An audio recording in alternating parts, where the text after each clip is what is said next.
এবং তারকেশ্বরে যেহেতু এসেছে, তারকেশ্বর তো বাবার জায়গা, বাবাকে তো সব সময় সঙ্গে রাখতে হবে।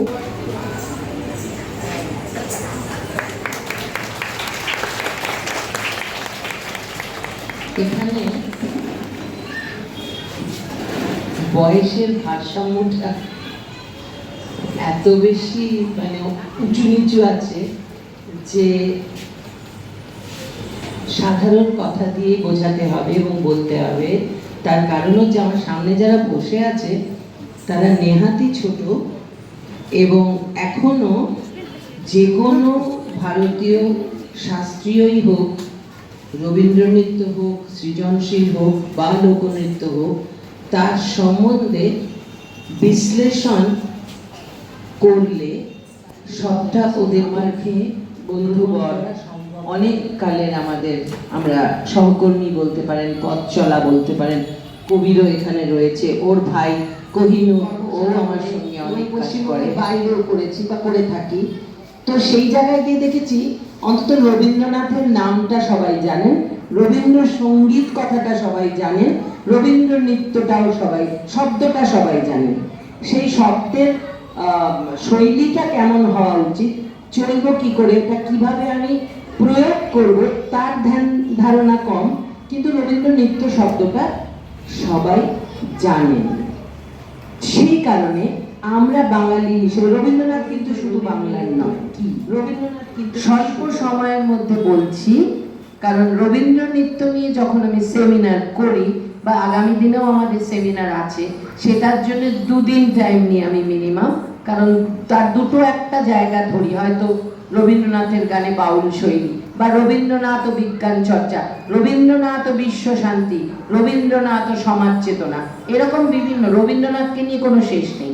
আমার কাছে যে সমস্ত ছাত্রছাত্রীরা পিএইচডি করেছে, এখনো একজন লেফট ওভার, একজন জমা দেওয়ার বাকি, বাকি সব হয়ে গেছে, 9 করে অনেকগুলো স্কলার আমার 22-23টার ওপরে, আর এছাড়া এমফিল তো আছে। তো এদের মধ্যে অন্যান্য বিষয় নিয়েও কাজ করেছে, কিন্তু রবীন্দ্রনাথ মিনিমাম সেই জ্ঞানটুকু থাকবে, তিনি পড়াশোনা করবেন কোন গানটা আমি শেখাচ্ছি, সেই গানটার মানে কি, কোন সময়ের উপযোগী, কোন বয়সে শেখাচ্ছি বাচ্চাদের, এবং সেই রকমভাবেই তার পোশাক হবে। রবীন্দ্র নৃত্যেরও পোশাক আছে। আমরা যদি রবীন্দ্র নৃত্য বলে দিল্লিতে সিসিআরটিতে বা বাংলায় চেঁচামেচি করছি যে আমাদের রবীন্দ্র নৃত্যের জন্য আলাদা ক্যাটাগরি করুন, আমরা সৃজনশীলের মধ্যেও যাচ্ছি না, ফোকের মধ্যেও যাচ্ছি না, আমাদের রবীন্দ্র নৃত্য আলাদা ক্যাটাগরি। আমরা যখন এটা ডিমান্ড করছি, তাহলে ডিমান্ড করলে আমাদের তো সেই জায়গাটায় মোর বিনা উঠে কোন সুরে বাজে, সাতমোচন নৃত্যনাট্যের রাজা বলছেন মোর বিনা ওঠে, মানে মোর মনোবিনা, আমার মনের মধ্যে কি সুর বাজছে, কি কষ্টের সুর বাজছে। যে কোনো ড্রেস পরেও নয়, যে কোনো প্রপস ইউজ করেও নয়, ঠিক ওইটুকুই যেইটুকু আমার গান ডিমান্ড করবে। তাই জন্য তিনি শান্তিদেব ঘোষকে পাঠিয়েছিলেন বিভিন্ন জায়গায়, হ্যাঁ, বিদেশি নাচের কলা কৌশল জানবার জন্য। ক্যান্ডি নাচ এবং গামেলন যন্ত্র শ্রীলঙ্কার, এইগুলো ওনারা শিখে শিখে এসেছিলেন, প্লাস এখানকার লোক নৃত্যের আঙ্গিক অনেক, ভরতনাট্যম, উনি কথাকলি আঙ্গিক নিয়ে এসেছিলেন তার আশ্রমে, মণিপুরি গুরুকে নিয়ে এসেছিলেন, যে মেয়েদের মধ্যে লাবণ্যময় ভঙ্গিমাটা বেশি আসে, ছেলেদের মধ্যে বীরব্যঞ্জক। এখনো পর্যন্ত এই বিষয়টি আমি পরীক্ষা নিতে যাই, এখনো পর্যন্ত সেই দুটো ক্লাসিক্যালি ওখানে রূপায়িত করেছিলেন, কিন্তু আঙ্গিক পাল্টে দিয়ে এবং সৃজনশীল ভঙ্গিতে। সেই সম্বন্ধে আমি আর আজকের আলোচনায় যাব না, আমি শুধু বললাম পোশাক ঠিক রাখতে হবে, গান ঠিক রাখতে হবে, মানে ঠিক রাখতে হবে, ঠিক মতো মানে পরিবেশন যাতে থাকে, এইটাই।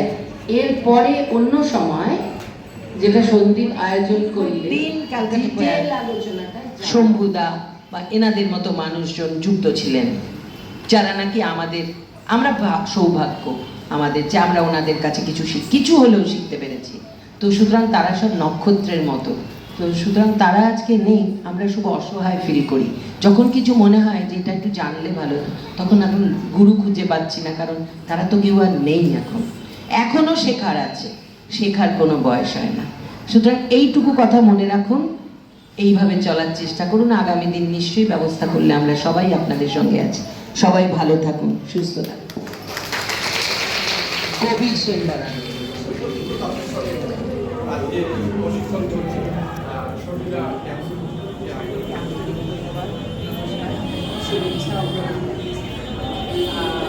সবচেয়ে বড় কথা